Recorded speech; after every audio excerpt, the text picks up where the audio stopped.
આમ જોવા જઈએ તો અત્યારે આપણે જે આ માવઠાની જે શરૂઆત થઈ છે ને આ માવઠાના રાઉન્ડમાંથી આપણે મુક્ત થશું પછી આપણે શું કરવું એની ચોક્કસથી માહિતી આપશું। પણ મહત્વની વાત એ કરવાની છે કે અત્યારે ઘણા બધા બાગાયતી પાકોમાં પણ ફ્લાવરિંગ લાગેલું હશે અને એમાં ખાસ કરીને આંબાના બગીચાઓ હોય, ચીકુના છે, બીજા અન્ય બગીચાઓ છે જેની અંદર ફ્લાવરિંગ લાગેલું છે। એ સાથે જે આપણે રોકડિયા પાક તરીકે ટેટી અને તરબૂચનું વાવેતર થાય છે અને અત્યારે ટેટી અને તરબૂચની સિઝન છે એ પીક ઉપર ગણાય છે। ઉનાળા દરમિયાન ટેટી અને તરબૂચનું પણ ઉત્પાદન છે આપણે વધુ પડતું આવતું હોય છે। ત્યારે અત્યારે આપણે દરેક પાકોની અંદર શું કાળજી લેવી જોઈએ? પહેલી વાત તો એ છે કે જો આપણે પ્રાકૃતિક ખેતી કરતા હોય અથવા તો જે જૈવિક ખેતી કરતા હોય કે રાસાયણિક ખેતી કરતા હોય, કોઈ પણ ખેતી કરતા હોય, દરેક મિત્રોએ ધ્યાન એ રાખવાનું છે કે અત્યારે એને જે જરૂરી તત્વો હોય એ આપવા જરૂરી હોય છે। જેમાં ખાસ કરીને જો તમે પ્રાકૃતિક ખેતી કરતા હોય ને રેગ્યુલર જીવામૃત તમે પીવડાવતા હોય તો તમારે કશું જ કરવાની જરૂર નથી।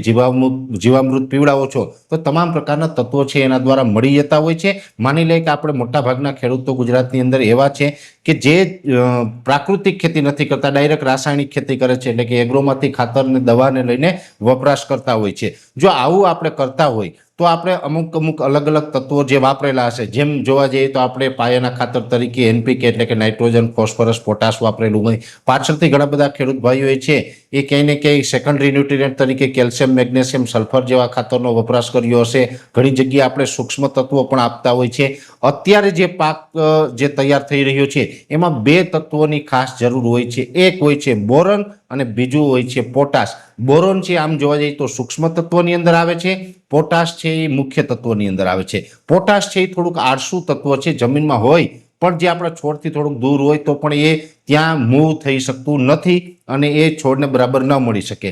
ત્યારે હું આપને જણાવી દઉં, જો માની લઈએ કે અત્યારે આપણે બોરોન આપવાનું છે તો બોરોન પણ ઘણા બધા સ્વરૂપની અંદર આવતું હોય છે। તમે કોઈ પણ સારા કન્ટેન્ટની અંદર કે સારી કંપનીનું બોરોન છે અત્યારે આપો તો ખાસ કરીને તરબૂચ, ટેટી જેવા પાકો છે એની અંદર ઉત્તમ રહેશે। બીજી જરૂર છે પોટાશની, તો પોટાશ પણ ઘણા બધા સ્વરૂપમાં આવે છે। માની લઈએ કે આપણે 45 કે 50 કિલો વાળું બેગ છે એ પોટાશનું આપતા હોય તો એ તો સારું જ છે। ઘણી વખત આપણે એવું હોય કે તરબૂચ, ટેટીની અંદર તો ડ્રીપ હોય છે, બાગાયતી પાકોમાં પણ ઘણી વખત ડ્રીપ હોય છે, તો ડ્રીપની અંદર જે 50 કિલો વાળી બેગ છે એ આપણે આપી શકતા નથી। ત્યારે હું આપને જણાવું કે પોટાશ પણ ઘણા સ્વરૂપની અંદર આવે છે, જેની અંદર એક આવે છે પોટેશિયમ થાયોસલ્ફેટ। જે પોટેશિયમ થાયોસલ્ફેટ આવે છે આમ તો ઘણી બધી કંપની છે લિક્વિડ ફોર્મમાં પણ બનાવે છે અને પોટેશિયમ થાયોસલ્ફેટ છે એ આપણે ડ્રીપમાં પણ આપી શકાય છે અને જેમાં તરબૂચ, ટેટી હોય, બાગાયતી પાક હોય, દરેક પાકની અંદર વાપરી શકાય છે।